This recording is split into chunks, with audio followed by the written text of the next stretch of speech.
Programa número 36 de Habrá Señales acá por Canal Rembo. Ya la estoy pasando bien, desde ahora la estoy pasando bien. Tenía muchas ganas de charlar con él hace tiempo. Sé que va a ser la nota en un momento muy particular, no de su carrera, sino de su vida también. Laucha, Hola, gracias Mario. por venir. Hola, Mario, gracias. Por Gracias favor. por la invitación. Por favor. Gracias, Mario. Qué placer, porque, a ver, placer. Es la primera nota que haces después de terminar la Por carrera. retiro hice un streaming de unos chicos, Ah. pero que vengo a un estudio, que voy a algún lado, es la primera vez. No lo puedo creer. Es la primera nota. Qué privilegio. No, tenía buenas referencias de un amigo que tenemos en común, así que tenía que venir. Por favor. Y escuchá, ¿y cómo es el día después? No sé. Hoy, porque aparte, el miércoles me retiré, el miércoles que pasó. Jueves tuve a Benicio, mi hijo, y todo el fin de también me tocó todos los días. Ya se quedó a dormir conmigo viernes, sábado, domingo, que tuve a Beni. Nada, es la primera vez que hoy lunes que me toca solo despertarme sin ninguna alarma, ni siquiera la de mi hijo, y tener que hacer un trámite, que hoy tuve que hacer un trámite. Nada, es raro, fue raro, iba caminando pensando, porque después los jugadores, viste, vivimos medio en una burbuja, Total. en donde hay un montón de cosas que estamos un poco exentos de todo eso. No, no digo que esté ni bien ni mal, pero Es lo que les toca. que es lo que nos toca, ¿no? Y a veces estar tan aislado, vivir en un mundo tan de color de rosas cuesta, porque el día después no es fácil. Pero bueno, nada, intentando tomar todo con mucha naturalidad, intentando que ir insertándome a esta nueva etapa de mi vida, sabiendo que tiene muchas cosas buenas, otras malas, que es dejar el fútbol que a mí tanto me gusta, pero también tiene muchas cosas buenas y bueno, nada, iré descubriéndolas de a poco. ¿Cuándo empezaste o cuándo se te cruzó por cabeza tomar la decisión? Buena pregunta.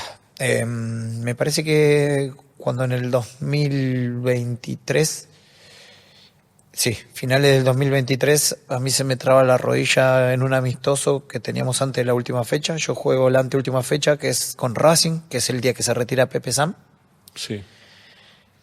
Termina el partido, el retiro del Pepe, y había una fecha, había un fin de libre, y después venía la última fecha con Estudiantes, jugábamos nosotros. En el medio en esa fecha del medio nosotros hacemos un amistoso, y ese día del amistoso con Arsenal, a mí se me traba la rodilla del todo. Se me traba y no la podía destrabar. Juego 10 minutos, 20 minutos y me duele muchísimo, no puedo seguir, pido el cambio. Y a partir de ahí un proceso de vacaciones, porque ya no jugué la última fecha, de vacaciones en donde no pude destrabarla, donde no la podía estirar, donde fui a verlo a Jorge Batista, y donde, bueno, nada, ya me decían que la rodilla me estaba dando un aviso, donde tenía que tener cuidado y donde se creía que, bueno, que lo mejor era dejar de jugar. Yo hago una nota en enero, en el medio de la pretemporada, donde yo estaba haciendo la rehabilitación de la rodilla, y hago una nota con un medio partidario del club, donde lo ve Carlitos Quintana, que está jugando en Rosario Central, compañero mío de Cali, compañero de saga central de Cali. Lo nombramos a Cali porque Sí. es nuestro amigo en común. Y Carlitos Quintana, otro gran amigo, también de la categoría 88, igual que Cali, me dice que vaya a ver a un médico que estaba haciendo un tratamiento ahí el de Rosario Central, Yuria, que vaya a verlo y que él me iba a ayudar a continuar con la carrera, que él hizo un tratamiento diferente al que venían haciendo el resto, y bueno, nada, ahí es donde yo hago ese tratamiento, donde me dice que estaba complicada la rodilla, pero que creía que podía jugar un tiempito más. Y bueno, así es con ese tratamiento, en donde alargo estos últimos 2 años, y donde empiezo obviamente a ya vaticinar el tema de mi retiro, un poco a procesarlo, a digerirlo, a entender cómo eran las cosas y saber que nada, que mi rodilla me estaba dando una alarma. Si bien hablamos poco vos y yo, obviamente, por lo menos de mi lado, siempre estoy pendiente de todos ustedes, de mirar partidos, de escucharlos. Y yo siempre te escuché muy apasionado del fútbol, muy futbolero, muy amante del fútbol, de la forma que hablás, de la forma que miras a los rivales, todo, ¿no? la actitud que tenés muchas veces en el banco. Se me ocurre que este proceso fue para vos asumir que se terminaba. Que no era una cuestión pura y exclusivamente cómo lo comunico ni nada, sino cómo te lo bancás vos. Sí, sí, totalmente, Mario. La noticia vino de golpe porque el cuerpo te da mensajes, te da alertas y a mí se me trabó la rodilla, ¿no? Y si bien podría haber sido en ese momento, yo no estaba preparado para que sea en ese momento. Entonces creo que este proceso, como decís vos, ¿no? También lo necesitaba. Yo necesitaba retirarme adentro de la cancha como jugador, como había sido toda mi carrera, ¿no? Era difícil esa pretemporada tomar la decisión de terminar. Y bueno, podía salir bien o podía salir mal esto de este tratamiento. Gracias a Dios salió bien. Y a mí me alargó la carrera, obviamente, sin tener la continuidad que tuve durante toda mi carrera. Ya desde otro lugar, intentando jugar de a poco, ocupando tal vez un lugar donde pueda sumar más desde afuera, desde otro lado. Pero bueno, me da la posibilidad del día a día con mis compañeros, de entrenar y de estar disponible para el entrenador para unos minutos. Entonces, nada, eso me tranquilizó y me dejó a mí con la idea de que, bueno, que me iba a poder retirar como jugador de fútbol, que era lo que quería, y no en una camilla o en una conferencia de prensa. Y terminó siendo mejor que lo soñado, mejor que lo que pudiste haber guionado vos. Tal cual. Después, viste, yo soy muy creyente y lo dije después de la final, y después creo que uno tiene sus planes y bueno, Dios tiene los propios planes y es el que termina determinando lo que pasa con uno, con otro. Y bueno, yo tenía planes de retirarme jugando y con eso creo que estaba feliz porque había hecho una gran carrera y bueno, me lo devolvió con creces. Me sacó un poquito, me dijo al final, el penal lo va a cerrar vos, pero se van a llevar un título. Y nada, el guión era mucho mejor de lo que había soñado. Yo siempre digo que a veces las cosas no salen, en mi caso, como las planeo, a veces salen mejor. A veces salen mejor, a veces me quedo corto con el plan. Yo tengo memoria. ¿Vos el gol a la clasificación al Mundial del 2007 le hiciste en ese arco? Lo hice en ese arco. No lo había pensado. No lo habías pensado. Cuando fuiste a patear, escuchá. Cuando fuiste a patear, dije, en ese arco, de cabeza no me acuerdo a quién. Yo en ese arco hice uno de mis primeros goles en primera, era Sudamericano Sub-20 y clasificamos a las Olimpiadas de Beijing. El primer... Pero clasificaron al Mundial y a los Juegos Olímpicos. Creo que al Mundial ya estábamos clasificados porque clasificaban 4, pero los primeros 2 clasificaban además a Beijing. Fue un gol increíble. Pero escuchá, ¿sabés por qué te lo digo, Laucha? No puedo creer que no te acordaras. Cuando fuiste a patear el penal, yo estaba viendo el partido, era más hincha de Lanús que Quindimil. Estaba desesperado porque ganar Lanús. Desesperado estaba porque ganar Lanús, por el flaco Pellegrino, por Cali, por vos, porque yo tenía la promesa que ibas a venir a hacer la nota, y más allá de eso, quería que se hagan campeones, obviamente. Y cuando fuiste a patear dije, bueno, primero el muchachito de la película va a ser la tapa de todos los diarios que yo. Y dije, en ese arco hizo el gol en la Sub-20. Sub-20 que yo no estaba, la del 2007, que después fueron campeones del mundo, después fuiste campeón olímpico también. Pero me acuerdo que tuviste una seguidilla de 2 o 3 goles sobre el final de los partidos. Es verdad. Increíble, porque después me toca también el primer partido de esas Olimpiadas es con Costa de Marfil. Y íbamos 1-1 y después en una jugada Riquelme y Messi, patea Messi y me queda a mí para empujarla. El rebote y ahí arrancamos con todo.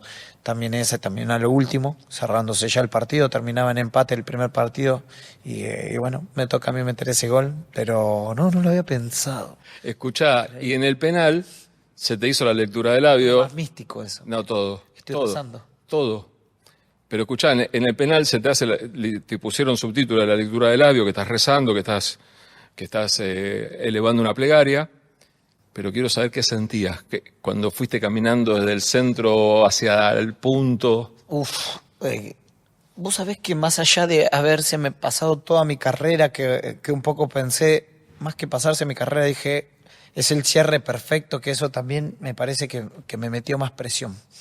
Lo que iba pensando era las posibilidades, ¿viste? Cruzarla, pegarle recto, que no me sale para nada, recto o al palo aquel, o apuntarle a la cabeza. Y dije, bueno, ¿cómo tendré, o sea, cómo debería patearle? Dije, arrancarle la cabeza, o sea, no hay otra en este penal. Si quiero colocarla y me la sacan, mal. Si quiero picarla, mal. Si quiero cruzarla, no probé nunca y se me tira para ese lado. Dije, no, a la cabeza. A la cabeza. Cuando hay duda era arrancarle la cabeza. Yo creo que me sugestioné tanto, me emocioné tanto que me fui de fuerza. Porque busqué fuerza principalmente. No pensé en la dirección. De hecho, creo que si iba un poco al arco, el arquero se me había quedado parado. Y no sé si también me la agarraba. Pero bueno, nada. Muchos nervios, mucha emoción, entonces se me juntó todo eso en el penal. Bueno, después me tiré de cabeza cuando lo erré. Cuando me veo después me caí de cabeza de la decepción. Sí. Gracias a Dios estuvieron los muchachos ahí para salvarme como toda la vida, ¿no? Te salva el equipo, es un juego de equipo y te termina salvando el equipo. Ahí eso demostraba que la película tenía que ser de otra manera. Y escucha, ni pregunto, ¿es el título que más disfrutaste de todos? Sí, claro. Sí. ¿Más que el primero? El primero tal vez fue el más importante y el que menos disfruté, el 2007. Yo creo que el primero tenía tanta presión Lanús por ser campeón, porque Lanús era la primera vez en la historia que salía campeón de un campeonato local. Después de 90 y pico de años de historia llevaba en ese momento. Que necesitábamos ese título y la gente te lo hacía saber. Y yo me acuerdo que lo viví con muchísima presión, era chico, no entendía un montón de cosas y cuesta disfrutarlo desde ahí. En cambio este último yo estaba más maduro, me tocó participar mucho menos desde adentro, entonces tenía, mi rol era más desde afuera, desde lo anímico, desde el aliento y eso, quieras o no, te lleva a disfrutarlo mucho más, a darle otra perspectiva, que es lo que me pasó a mí. Y me tocó disfrutar mucho el día a día, ¿sabes? Que nos tocaba pasar de fase con los compañeros. La pasé muy bien, la pasé muy lindo. Y cuando se dio, por eso cuando lo erré me sentí tan mal. No, yo de hecho, si vos me ves cuando festejamos, no me di cuenta que ganamos, estaba como en shock todavía. No escuchaba a mis compañeros, no escuchaba a nadie, me sentía tan mal por haberle fallado que me sentía mal, me estaba angustiado y estaba en shock. Cuando salimos campeones, de hecho, me pongo a llorar entre una mezcla de emoción y de bronca, de tristeza por haber fallado y me pasó eso. Y con el primero que me voy a abrazar es con Cali, porque medio que salgo corriendo, miro a todos corriendo y lo buscaba a él, que él me contó que antes de patear el penal estaba llorando porque se daba todo, me decía, viste, él. Y nos buscamos, lloramos, nos abrazamos con él, después estaba Armando también Méndez y después también se suma Agus Cardoso, ahí nos abrazamos los cuatro llorando y yo no podía parar, me vino a abrazar el técnico se ve también en una imagen, me dice, anda a festejar, sí. Porque yo estaba, perdón, estaba en shock y nada, gracias a Dios se dio para nosotros. ¿La familia fue toda? Sí, papá, mamá, hermanos. Una sobrina, no pudo venir Beni, porque era un lío, mis viejos fueron y vinieron en el día. Sí. Entonces mi nene tenía que venir con uno de mis viejos o con uno de mis hermanos a pasar el día, a volver, el sol, el partido. Y bueno, yo sabía que Beni no se le iba a aguantar, así que solo vino una sobrina que es la más grande, fue la única que vino. De verdad que yo hace muchos años que charlo con ustedes y pocas veces uno puede habla con ídolos, habla con capitanes, con referentes. Vos sos una leyenda, una estatua. Sos una estatua, ¿entendés? Sos una leyenda. Hay dos tipos en el club que tienen estatua. Uno que es, ninguno de nosotros lo vio jugar, vos y yo no lo vimos jugar, y es Guidi, ¿entendés? Que es una cosa que decís... El busto. Es una, para nosotros es una calle casi, ¿entendés? Exactamente, sí. Es más que cualquier otra cosa. Y el otro sos vos. ¿Por qué crees, más allá de que sos el más ganador de la historia, el de mayor cantidad de partidos, por qué crees que la gente siempre te adoptó como uno de ellos? Porque soy. Yo creo que es eso principalmente, porque tengo una estatua, porque la gente tiene tanto cariño. Va más allá de los resultados deportivos. Yo creo que lo que la gente me remarca mucho es que soy uno de ellos, soy el que de ellos llegó a jugar. Soy ese hincha que se puso la camiseta y que ganó cosas, porque estoy desde los 8 años en el club, porque soy hincha del club, y yo tuve la suerte de que no tuvieron muchos de llegar a primera. Eso me parece que ya es un montón. Y después, encima de haber ganado tantos títulos con el club, porque yo cuando debuto en el 2006, Lanús tenía una Conmebol solamente. Y Lanús institucionalmente apuntaba a sostenerse muchos años en primera, no apuntaba a ganar cosas. Y yo creo que a partir de ese 2006 que nosotros empezamos a clasificar a copas internacionales, el crecimiento fue abismal del club.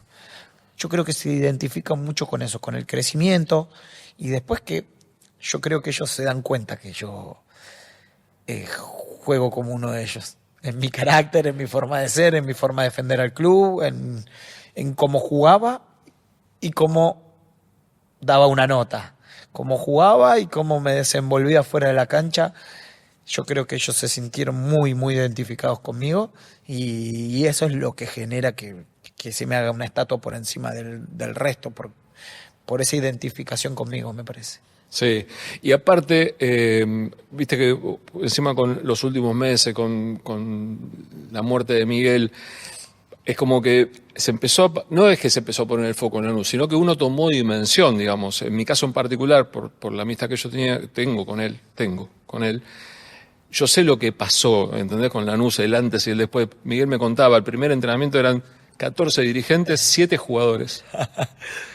Increíble.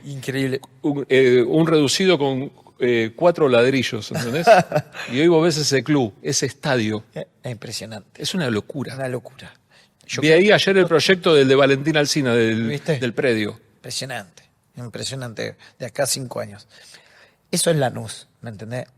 Miguel Russo es Lanús, el Urraca González, que tampoco está, es Lanús, los que se fueron, los campeones del 96, los del ascenso del 92, los anteriores, los Guidi, Lanús es todo. Hoy también hablaba con un tipo, los dirigentes esos que se agarraban a piña. González creo que fue uno de ellos, para que Lanús no ascienda, porque Lanús no tenía presupuesto para sostenerse y no querían hacer de Lanús un sub y baja. Querían que el día que suba sea porque Lanús se iba a sostener.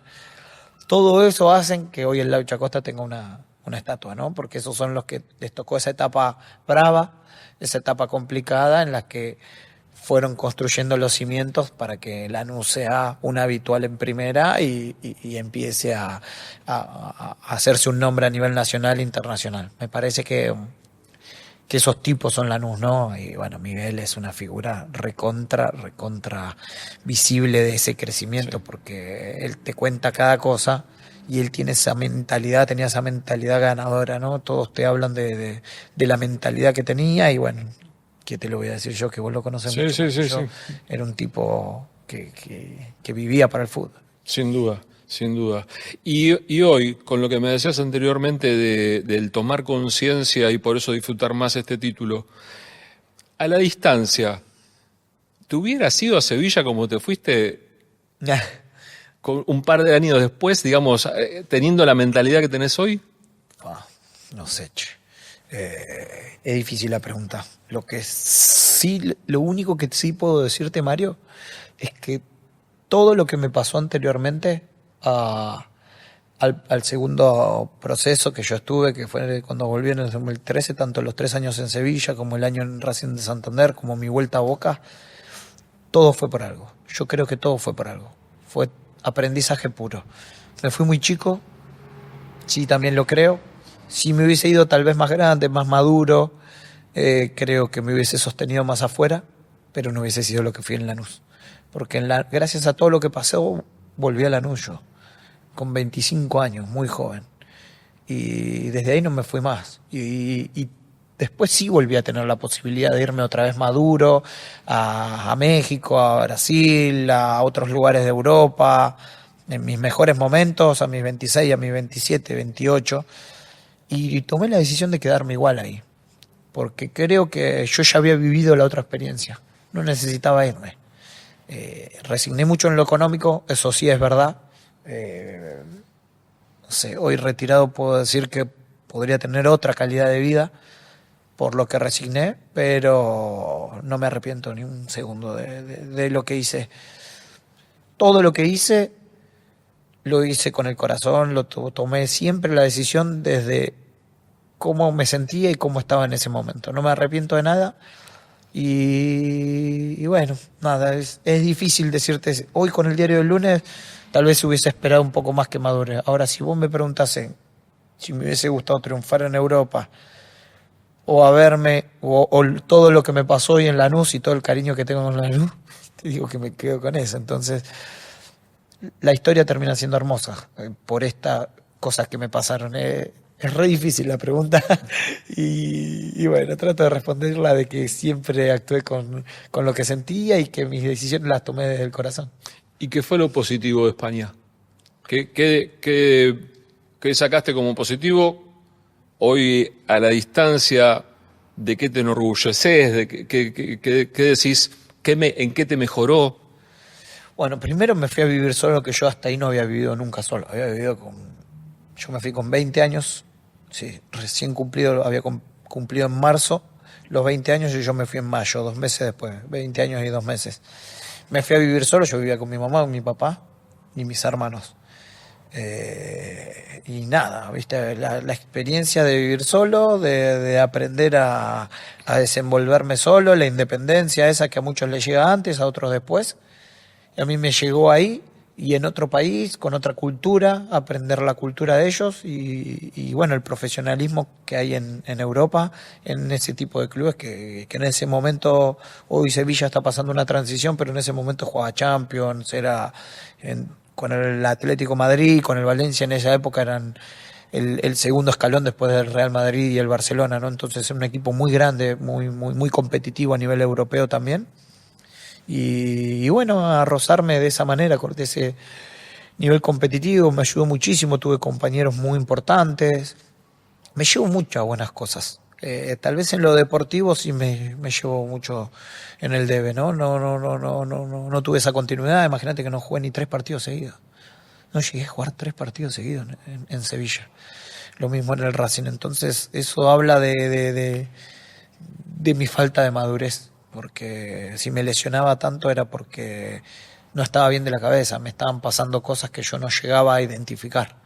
Y que una vez que llegué a Sevilla, que volví de Sevilla y de Boca, que en ese proceso con Boca también fue muy caótico en cuanto a las lesiones, me parece que es donde yo ahí realmente me doy cuenta que era lo que estaba transitando, ¿no? Y que necesitaba volver. Estaba repasando porque no tenía tanta memoria. De los planteles que tuviste, de los compañeros del plantel que tuviste en Sevilla, un equipazo tenían. Ey, un equipazo. Equipazo. Estamos hablando jugadores de Jesús Navas. Creo que Jesús Navas a nivel español, selección española, es el jugador más ganador. Más que Xavi, Iniesta, Sergio Ramos. Este pibe estuvo en la última Eurocopa que ganó España y en el Mundial y en la Eurocopa anterior que habían ganado. Jesús Navas después del Sevilla fue al Manchester City de Guardiola y después volvió a retirarse. Estamos Luis Fabiano, 9 de la selección brasilera, cuando estaban los 9 que eran el Gordo Ronaldo, en una época bravísima. Adriano, bravísima, estaba él, estaba Freddy Canuté, qué pedazo de jugador. Maresca, Enzo Maresca, que hoy es el Chelsea, fue compañero muchos años, Enzo. Adriano, que después fue al Barcelona, al lateral izquierdo. Los argentinos Perotti, Facio, Ducher, Emiliano Armentero. Unos jugadores, unos compañeros, empresario uruguayo, Chevantón, Martín Cáceres, que venía a préstamo del Barcelona, después fue a la Juventus. Gary Medel, Gary que vino después. Claro, de los chilenos fue Gary, impresionante, un nivelazo. El primer año que llegué salimos tercero y clasificamos a Champions, directo. Champions directo clasificamos. O sea, estamos hablando de hoy salir tercero te sale el Atlético Madrid. Ese es el plantel que sale tercero Tal hoy cual. en España, ¿no? Y estamos hablando de competitivo, de unas instalaciones en la ciudad deportiva y en el estadio que no se veían acá. El club había progresado muchísimo. Una ciudad toda atrás, que era Sevilla, donde el clásico era el Betis, 50 y 50 y muy, muy pasional. Y cuando, más allá que te fuiste al Racing una temporada, y como decís vos, tampoco tuviste continuidad, cuando lo primero que te apareció como posibilidad de volver fue Boca, o hubo otra chance también de regreso. Chances. Hubo, sin mentirte, entre 10 y 15 equipos del fútbol argentino que me querían. Boca, River, San Lorenzo, Independiente, Racing, que estaba Subeldía o había agarrado Subeldía, me llamó Pasarela, me llamó Tinelli de Coso, me llamó de Independiente, me llamaron un montón, no me acuerdo quién era el que estaba en esa época, Vélez, Me parece que con Paradas estaba. estaba comparado. Creo que sí. Me llamó a mi papá y a mí nos llamó todo el mundo. Yo era joven y nada, necesitaba volver. Entonces me había ido con muy buena imagen y se sabía que yo quería volver como sea. Y bueno, Lanús entendía que ese esfuerzo económico tampoco lo podía hacer en ese momento porque bueno, yo lo que necesitaba era alguien que me sostenga el Contrato. el contrato del Sevilla. Y ahí es donde apareció Boca para sostenerlo. Y bueno, yo necesitaba volver a Argentina como sea. Y ahí es cuando vuelvo. Y Boca es diferente a todo, ¿no? Sí, Boca es diferente a todo. Boca es muy grande, de los dos equipos más grandes del fútbol argentino, junto con River. Y bueno, es diferente, lo sabemos. O sea, hay un aura alrededor de Boca muy grande, algo que va más allá de lo estrictamente deportivo, en donde vos tenés que manejar todo. Y donde si no está alineado todas esas cosas, es muy difícil que te vaya bien en Boca. Y cuando lo ves hoy a la distancia, o quizás en ese momento mismo, estando, más allá de la poca continuidad también, y que te persiguieron mucho las lesiones, ¿hubo un momento que hayas disfrutado futbolísticamente, que te hayas sentido en tu mejor nivel? Sí. ¿Pudiste llegar? Los primeros 6 meses con Julio, con Falcioni. Tuve continuidad, me fue bien, jugaba. Y bueno, Julio me tenía mucha fe, mucha confianza. Ganamos una seguilla de partidos donde yo me sentía bien, me sentía rápido, me sentía cómodo. Había dejado un poco las lesiones de lado. Creo que la última etapa del primer semestre fue buena. Pero bueno, nada. Ya la segunda etapa, donde viene Carlos Bianchi y trae al Burrito Martínez y yo pierdo terreno y otra vez me toca remarla. Ahí es donde vuelvo a perder confianza, vuelvo a perder continuidad y vuelve otra vez a tener que remarla, a no tener la misma fluidez que venía teniendo en el juego y bueno, otra vez me cuesta.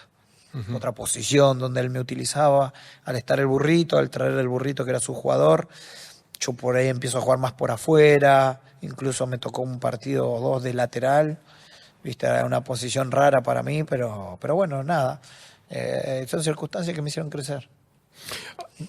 Vos decías antes de la cantidad de clubes que te buscaban. Hay que poner una cuestión de contexto, Laucha.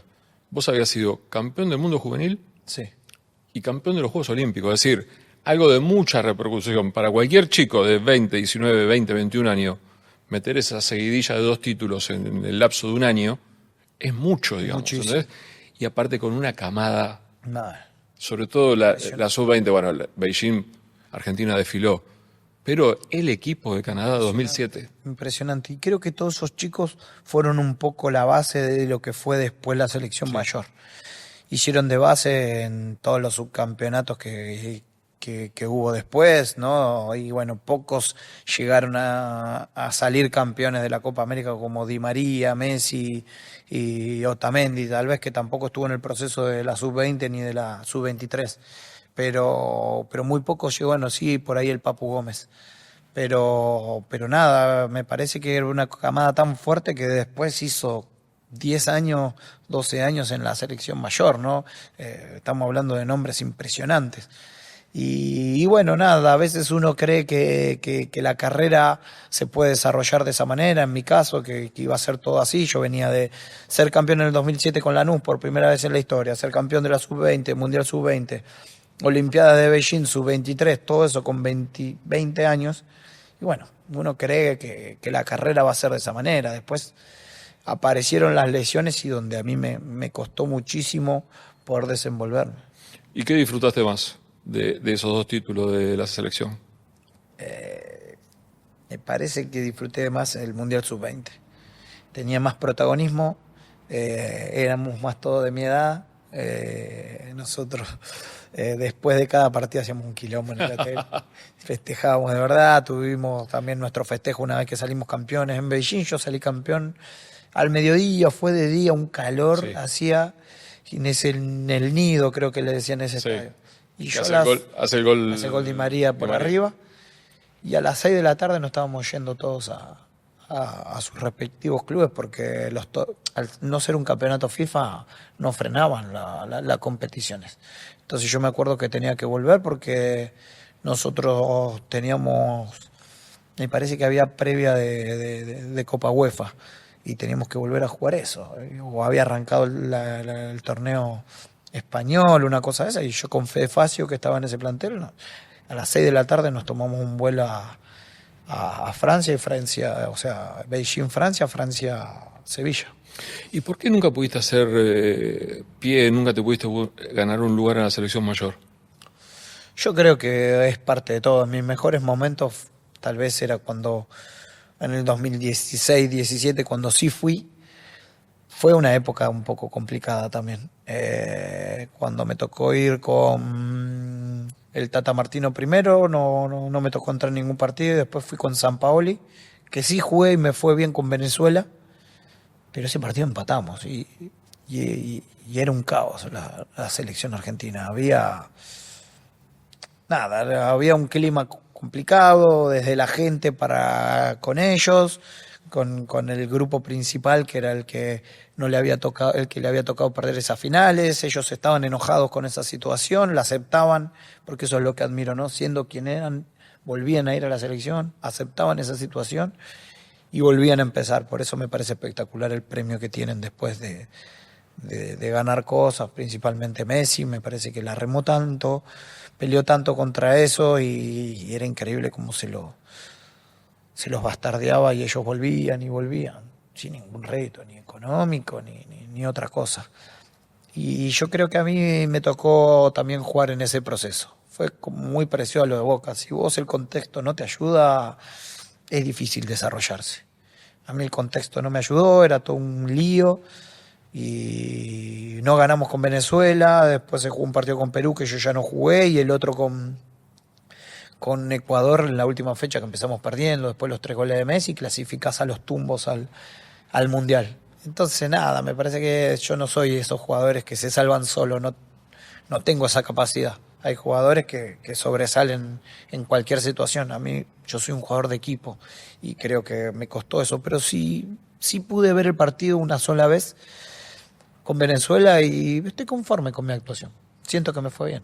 Estoy tranquilo con esa ¿Y situación. te habías hecho ilusión del Mundial? Sí, estuve en la lista creo que de los 30 Sí. y pico. Y bueno, nada, más allá de saber que era muy difícil, bueno, uno lo último que pierde es las esperanzas. Yo lo último que perdí fue la esperanza de estar en ese Mundial. Después, nada, ya el último partido no había jugado, el anteúltimo tampoco con Perú.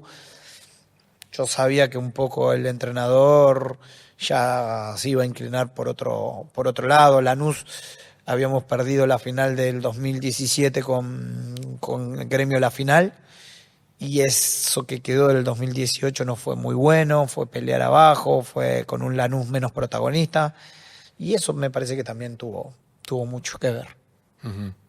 Y es como decías vos, ¿no? La cuestión de vos lo describías como un caos y la selección en sub-18, en el Mundial sub-18 fue, en el Mundial del 2018, no el sub-18, el Mundial fue un caos. Fue un caos, claro que fue un caos. Hoy se saben un montón de otras cosas que en ese momento tal vez no se sabían. Tal vez todas esas internas que hoy se hablan, ¿no? El Kun cuenta un poco lo que pasaba con Jorge. Jorge debe tener su versión, habló mucho menos.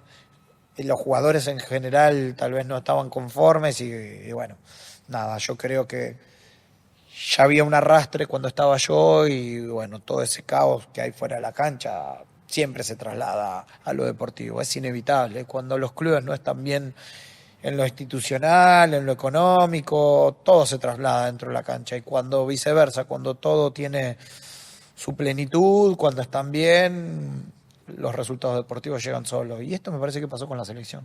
Uh-huh. Sí, es muy claro.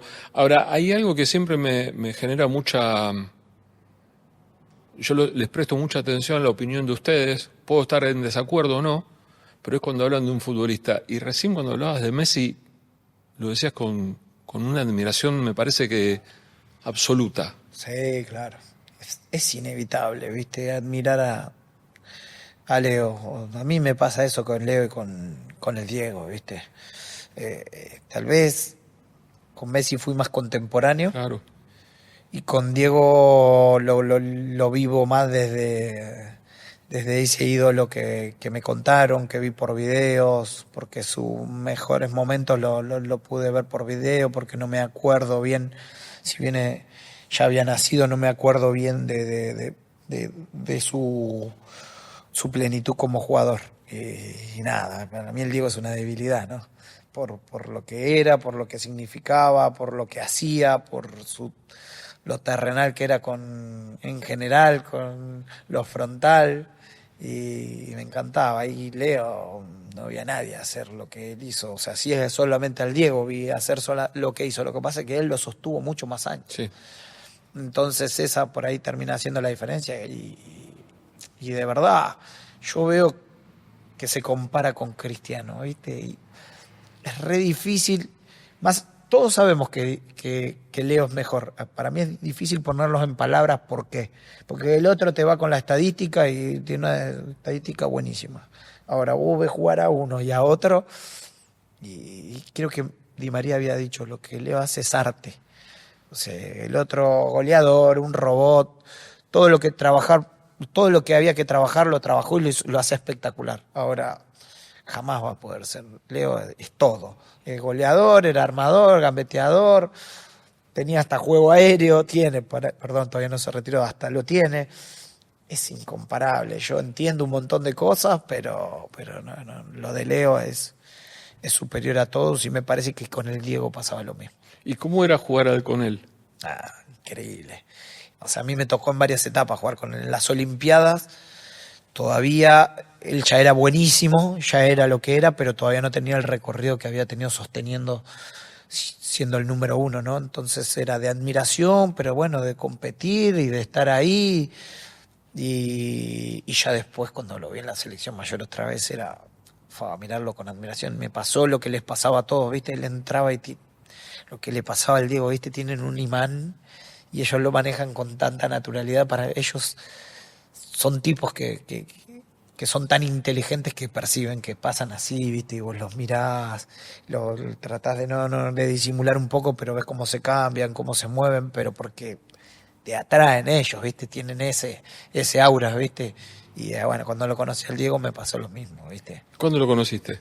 Al Diego lo conocí, la primera vez que lo vi fue en Lanús, cuando vino a jugar ese partido. El de famoso de la camiseta. La camiseta, que vino a jugar, era un partido a beneficio de Talleres de Escalada, y él vino a jugar un tiempo con la Lanús, otro tiempo con la Escalada, y nosotros veníamos a ser campeones en el 2007, así que vino a colaborar, y fue hermoso, increíble. Me quedé haciendo jueguitos, hablando con él, y después lo vi en las Olimpiadas de Beijing, que vino a colaborar, volví a hablar con él. Después lo volví a ver ahí en la selección cuando estábamos por ahí, y la última vez que lo vi fue en un amistoso en el predio de AFA contra Gimnasia. Y ahí lo abracé, le pegué un abrazo. Yo no sabía que él se podía ir pronto o no, pero le pegué un abrazo. Yo tengo las fotos en donde lo estoy abrazando y lo estoy mirando, y él creo que me dice, qué rompehuevo que sos, Laucha, dejate romper los huevos porque hablas hasta en los amistosos. Y yo, perdón, Diego, ¿viste? Perdón, ¿qué le voy a decir? ¿Viste? Perdón, Diego, perdón. Es lo que me sale, le digo, perdón, no sé, no le dije más nada, ¿qué le voy a decir? Si Diego te dice algo así. Así que nada, hermoso momento. Tuve el privilegio de compartir algo con los dos, así que me siento un privilegiado. Privilegio total, ¿no? No te sientas privilegiado, sos un privilegiado. Sos un privilegiado, de eso no tengo duda. Exactamente. De eso no tengo duda. Laucha, yo sospecho la respuesta, pero te lo quiero preguntar igual. ¿Quién es el delantero con el que mejor te entendiste? Con José, con Pepe. Inevitable. José, creo que si no es el máximo ídolo del club, está ahí. Para mí, lo que hizo José en Lanús es impresionante. Es impresionante. No, yo lo que le digo, negro, vos sos consciente que no va a volver a pasar. Yo le decía eso, no va a volver a pasar que alguien lo haga. Y si lo hace, estadísticamente no lo va a volver a hacer como vos lo hacías. Es impresionante lo que él hizo. El negro, lo que él emanaba, ganador, un tipo goleador como pocos. Yo supongo que los goleadores, la mayoría son así, pero él no hacía un gol y ganábamos y se iba caliente, se iba enojado y se quedaba practicando penales, definición. Y antes de los partidos yo hablaba mucho y él siempre estaba así, con los dedos así. Como si, viste, estuviese preparando algo terrible. Y sí, me encantó. Con él, con Diego Perotti no compartimos mucho en lo deportivo, pero sí afuera muchísimo. Con Pelletieri, con Velázquez me llevé muy bien adentro de la cancha, pero no es delantero. Pero compartíamos la banda y me he llevado impresionante. Con Maxi, y ni hablar con Cali. Con Cali tengo una relación de amistad hermosa. Y bueno, con todos en general, pero por ahí ellos son los que más cercanos estuve, con Perotti, Facio, afuera, y bueno, con Diego mucho porque él estaba solo igual que yo. Después él conoció a Juli, que es la mujer ahora, y después bueno, con todos los que te nombré, Velázquez, Pelletieri, Cali, pero bueno, como delantero el Pepe es inigualable. El otro día, después del partido con Tigre, escuchaba una nota que hacías con tu hermano, pero independientemente de que tu hermano estaba al lado, vos hablabas como un técnico. Como muchas veces declaraste en el último tiempo y como te comportabas muchas veces, respetando siempre al entrenador, a Mauricio ahora, al ruso Zielinski, a los que estuvieron antes, pero me da la sensación que lo tenés totalmente decidido e incorporado ya a tu cabeza, a tu forma de ver las cosas. Sí, porque es algo que me gusta. Es algo que en el último tiempo, como te contaba antes, como también tuve que resignar otro lugar en la cancha de menos protagonismo en lo deportivo, también tengo que tener otro protagonismo que es desde afuera. Y uno va incorporando conceptos e ideas que es inevitable después querer tirarlas ahí a tu experiencia en los compañeros. Tenés un vínculo tan cercano que empezás a sumar también desde ese lugar. Y a mí me encanta el fútbol y creo que lo más cercano al jugador de fútbol es el entrenador. Entonces, obviamente yo ya voy perfilando para ese lugar. Después, estar al frente del grupo y ser el responsable es otra historia. Ya veremos si me da o no la capacidad para que me vaya bien. El tiempo dirá y ya me tocará estar al frente de un grupo o no, o ir capacitándome y ver si me dan las condiciones. Pero sí que mi hermano ya también es el técnico de la reserva hace 8 años y tenemos una manera de pensar muy parecida. Después somos diferentes las personalidades, que eso me parece que va a tener que ver más con lo que es el tratado del grupo, ¿no? Más que con la idea de juego es muy parecida. No coincidimos en algunas cosas pequeñas, pero en general, pero yo creo que en la conducción ahí sí va a tener mucho que ver la personalidad de cada uno y ahí somos diferentes con Rodrigo. Y en los últimos tiempos, en los últimos años, fuiste tomando aprendizaje, fuiste tomando nota, fuiste preguntando mucho más que en las primeras etapas. Sí, tal cual. ¿Y de quién? Más. ¿De quién? ¿Con quién coincidiste más cosas? ¿Con quién crees que pudiste mamar un poco más? Entrenador, me gusta muchísimo la idea de Jorge Almirón. Después hay cosas que comparto y hay cosas que no. Y después la de Luis Ubeldía. He hablado mucho con Luis, lo escucho mucho, veo las notas de Luis. Luis las expresa muy claras y si bien no son ideas muy similares, tienen mucho en común. Después el fútbol no hay ningún secreto. Pero son de los entrenadores que fui más tomando. Después yo tengo en claro lo que quiero de Luis, de Jorge Almirón, de los mellizos Barros Queloto, que me gustan mucho cuando los tuve. Tengo la oportunidad de haber hablado menos que con Luis y con Jorge.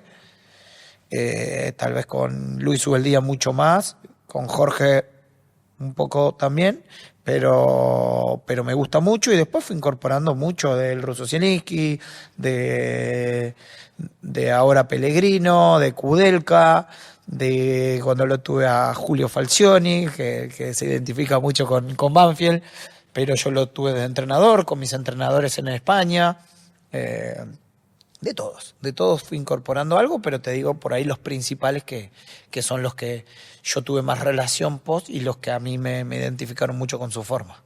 Queda clarísimo, pero quiero saber, porque como es tu hermano te vas a animar, ¿en qué cosas no están de acuerdo? ¿En qué discuten un poco más? Con Rodrigo, yo lo que veo de Rodrigo es que es muy romántico con su forma de jugar. Y yo lo que creo es que a veces en primera terminas pagando. Ahora, lo que admiro de él es que hace 9 años que está en la reserva, 8 años que está en la reserva de Lanús, y creo que Lanús salió campeón 2 veces, perdió una final por un penal, y creo que Lanús en reserva salió campeón 3 veces. Hubo una hace un montón de años y el resto durante su proceso. Y todo sosteniendo la misma forma de juego y todo sabiendo cómo es la reserva. La reserva recibís un plantel de 30 jugadores y a fin de año tenés 15, 8, 10, o suben o hacen contrato o se van a otro lado o los empujan los que están atrás. O van a préstamo a otro lado. Préstamo a otro lado. Y es volver a enseñar la idea, volver a sostenerla en una pretemporada, más allá que Lanús tiene una línea de juego en todas las juveniles, es sostener, aprender y otra vez volver a jugar a lo mismo para competir. Porque la reserva es formar, pero él tiene que competir y él compite. Entonces yo admiro muchísimo eso de él. ¿Viste? Y nada, después es muy romántico en algunas cosas. Yo tengo mi pensamiento en cuanto a lo que es primera división, que pagás y te vas, y en reserva no es así, y bueno, él cree que lo que le hizo llegar a estar donde está es sosteniendo su idea, así que va a haber una discusión normal de fútbol Lógica. y vamos a llegar a un punto medio, supongo. Y aparte hay una cuestión también, que es que en los últimos 8 años, como decís vos me decís 8 años, yo no había pensado en eso, es mucho tiempo. Mucho tiempo. Los jugadores que sacó Lanús. Claro. Claro, los jugadores que él terminó de formar y que lo fue preparando para la competencia. Exactamente. De verdad. Exactamente, porque yo ya recibo a los chicos sabiendo cómo son, cómo juegan, cómo son, sus personalidades. Y después Rodrigo tiene eso también, viste, es muy paternal con el jugador. Y eso me cuesta más a mí. ¿Viste? Yo creo que un entrenador tiene que tener un poco más de distancia. Pero bueno, nada. Lo de Rodrigo están los resultados a la vista, entonces mucho reclamo puedo tener, pero después están los resultados a la vista y el jugador le rinde. Y después potenció muchísimos jugadores que los promocionó, que son primeros y que le dejaron un rédito económico al club. Entonces yo me saco el sombrero con él. Pero bueno, nada, después tengo mis formas. Perfecto, me parece muy bien. No las voy a negociar. Y aparte cada uno tiene su punto de vista, digamos. Nos sentamos los dos a ver un partido y vos valorás algo, yo valoro otra cosa, más allá de la palabra autorizada tuya, que sé yo, y es lo lindo del fútbol. Y no pasa nada. Que nadie tiene la razón. Nadie. Que nadie tiene la vida comprada en el fútbol. Hay diferentes libros, algunos llevan de una manera, otros llevan de otra, algunos con ese mismo libro en algunos clubes le va mal, pésimo, y con el mismo libro van a otros clubes y son Dios, y ganan cosas, y Nada, Pellegrino tiene 50 y pico, dirigió en todos lados y la primera vez que gana un torneo como entrenador es en Lanús. Lo mismo le pasó a Jorge Almirón. La primera vez que ganó un título en Lanús fue los mellizos Barrasquilotto dirigían hace poco y su primer título fue con Lanús.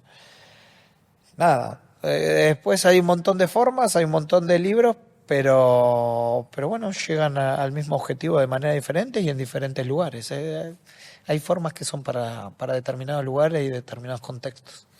Quiero empezar a terminar con lo que hablamos inicialmente, que es esta cuestión de conseguir más de lo que uno soñó.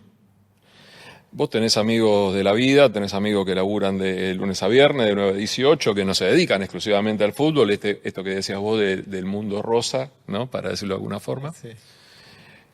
Y quiero aprovechar también tu identificación con el hincha, y es, ¿en dónde sentís que uno en la vida puede conseguir más de lo que sueña?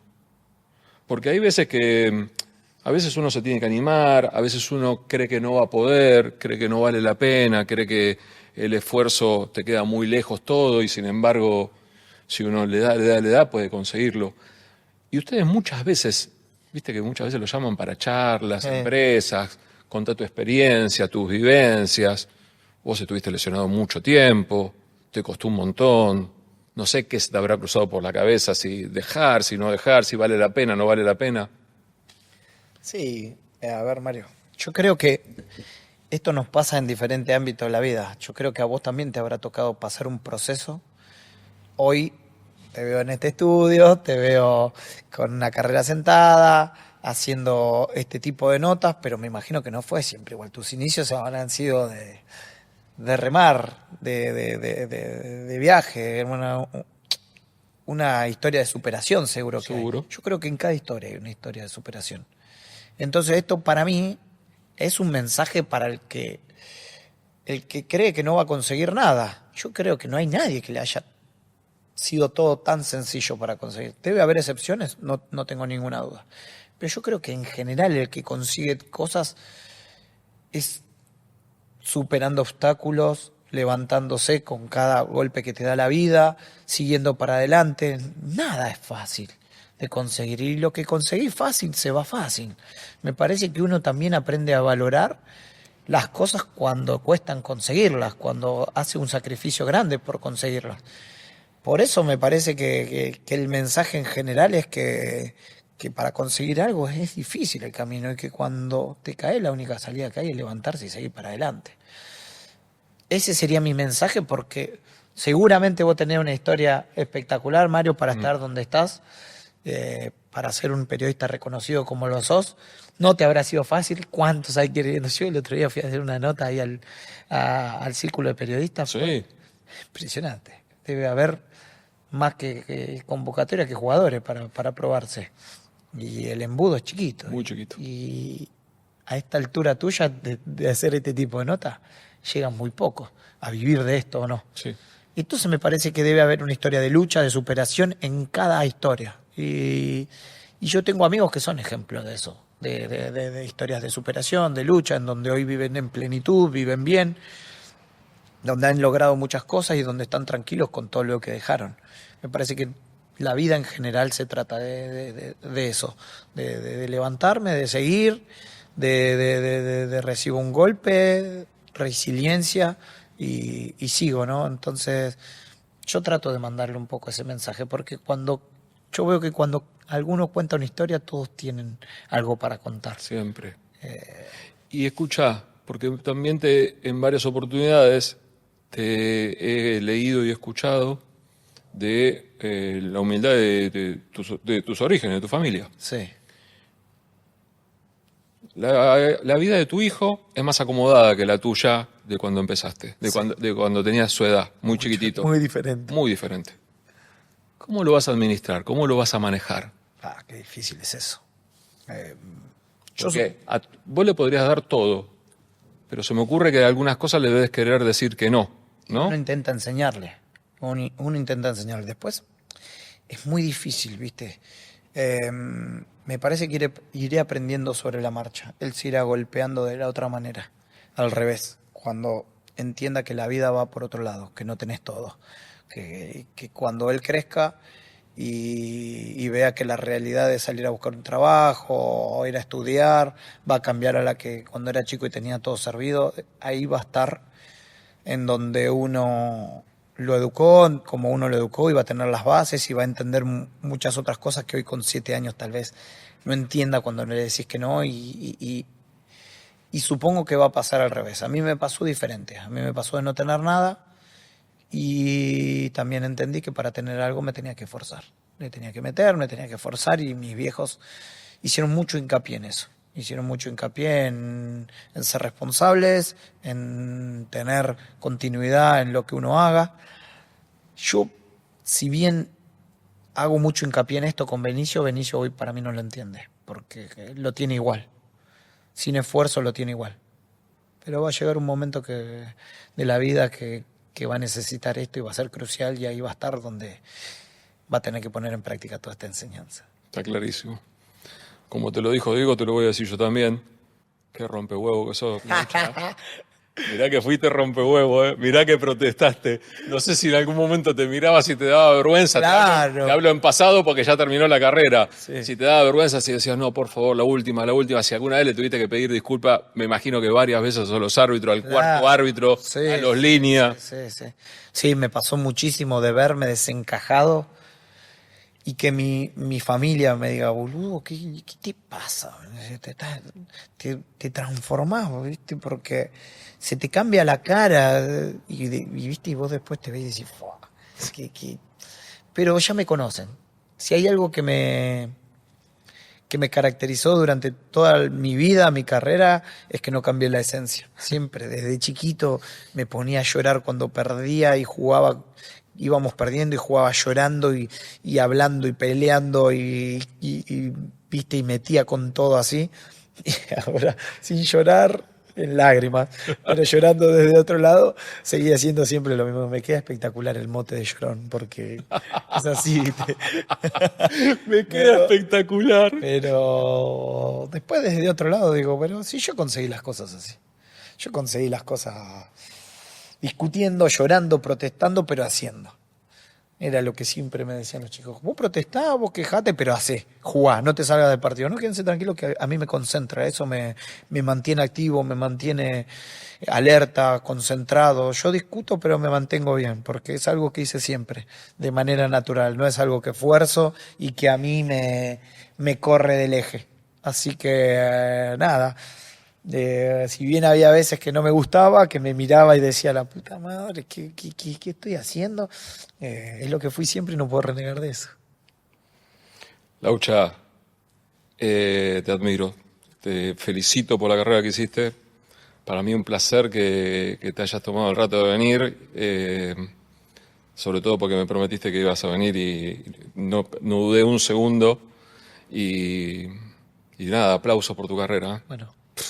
Laucha. Muchas gracias, Mario. Gracias. Yo feliz de haber venido a tener esta charla. Sabía que no iba a fallar. Nuestro amigo en común no falla nunca. Ese no falla nunca. Nunca. Le mandamos un abrazo a Cali. Lo quiero mucho. Fue muy, muy importante para mí durante mi carrera y la pasé más que bien. Así que agradecido yo a vos que me puedas dar esta oportunidad. Muchas gracias, Laucha. De nada, Muchas gracias. querido. De nada.